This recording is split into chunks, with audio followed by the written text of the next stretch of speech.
Go, I'd like to welcome Robin Dreeke onto the Sales Machine stage.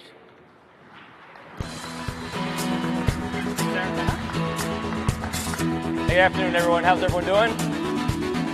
I apologize. I had to bring my water with me. Just got over a cough, so hopefully it's only 25 minutes. We can hold up, I hope, right?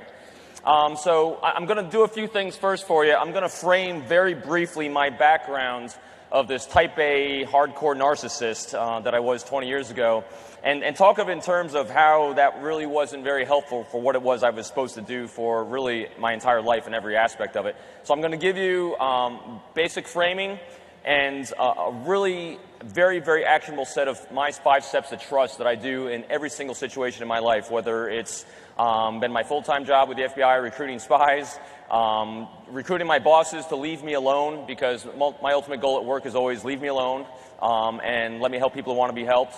And most importantly, I have 2 teenagers, well, almost a 20-year-old now, college and high school, and I tell you, if you can communicate effectively and inspire trust with your teenagers and they hand you their cell phones and you can start texting for them to their friends, you got it down.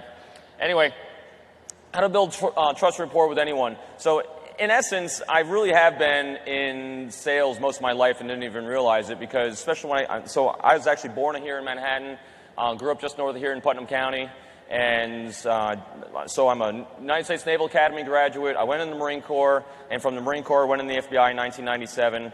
And if that doesn't scream type A, hard-charging guy, I don't know what does. And so I thought I had this natural-born leadership in me. And what I found, especially in the last couple years when I started putting this code together, was there's a massive difference between trying to convince someone of something, which in reality you really can't. You know, how many times do we sit there arguing context, you have a thought and opinion about something, and if I don't agree with it, the first thing I'm going to do is tell you what I think about your thought and opinion. I'm going to try to give you mine. You know, so even if that's your goal to, get your thoughts into their mind or get them to take an action on your behalf, we spend so much time trying to convince people that we're right rather than reversing it and thinking in terms of how can I inspire them to want to. If I want them to hear what I want to say, if I want to have them listen to my sales pitch, if I want my teenagers to listen to me, I don't think in terms of how can I convince them. I think in terms of how can I inspire them to want to. And that is the key of everything I do, because that's going to then mold our language to support what it is we're trying to achieve and accomplish.